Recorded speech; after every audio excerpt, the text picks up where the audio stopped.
इस चैनल को तुरंत सब्सक्राइब करें। सबसे पहले वीडियो पाने के लिए बेल आइकन भी दबाएं। कुंभ की पवित्र भूमि और संतों की महान धरती नासिक की 10 दिशाएं 24 अप्रैल को राष्ट्र संत सतपाल महाराज की ओजस्वी वाणी से गूंज उठी।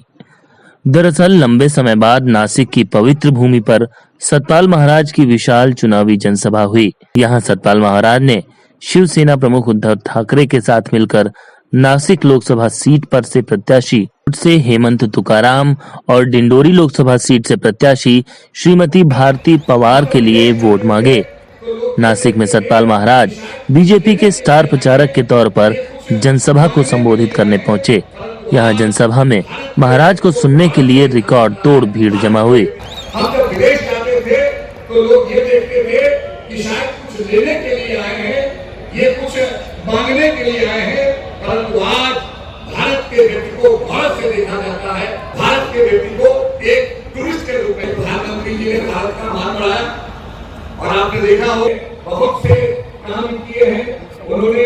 यहाँ पर इंटेंजिबल कल्चरल हेरिटेज जो यूनेस्को के द्वारा अमूर्त संस्कृति वारसा जिसे कहते हैं, इसके लिए बहुत प्रयास किए और इसके लिए बहुत से उनकी उपलब्धि रही, इसको करवाया, ये अपने आप में बहुत बड़ी बात है।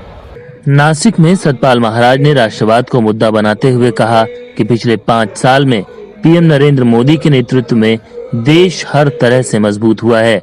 अंतरिक्ष में सर्जिकल स्ट्राइक का जिक्र करते हुए सतपाल महाराज ने कहा कि समंदर की गहराई हो या फिर अंतरिक्ष की ऊंचाई, आज देश की सीमाएं हर तरफ से अभेद्य हैं और हिंदुस्तान की तरफ कोई आंख उठाकर भी नहीं देख सकता। आपसे गुजारिश करता हूं कि धनुष बाण पर आप बटन दबा करके हमारे यहाँ पर तुकाराम जी को विजय बनाए ताकि विकास का मार्ग प्रशस्त हो।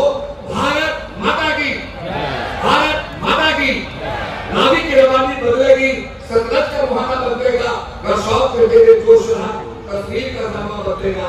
बेजार ना हो, बेजार ना हो, ये सारा मसला बदलेगा।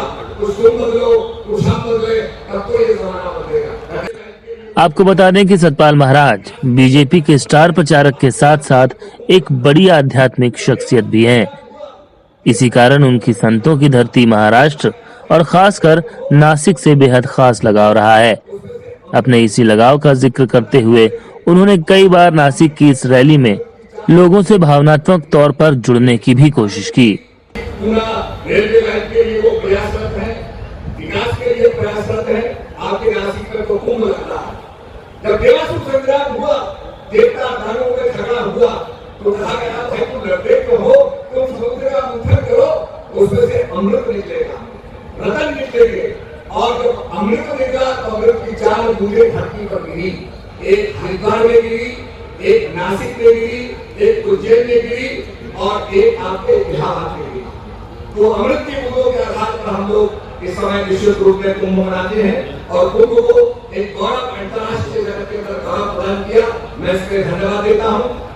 देवभूमि उत्तराखंड के लिए ये गर्व की बात है कि पहाड़ों से निकले हिमालय पुत्र सतपाल महाराज आज देश में न सिर्फ करोड़ों लोगों को आध्यात्म का रास्ता दिखा रहे हैं, बल्कि प्रधानमंत्री नरेंद्र मोदी जैसे लोकप्रिय राजनेता के भी भरोसेमंद बने हुए हैं। Bureau report, MI news. इस चैनल को तुरंत सब्सक्राइब करें। सबसे पहले वीडियो पाने के लिए बेल आइकन भी दबाएं।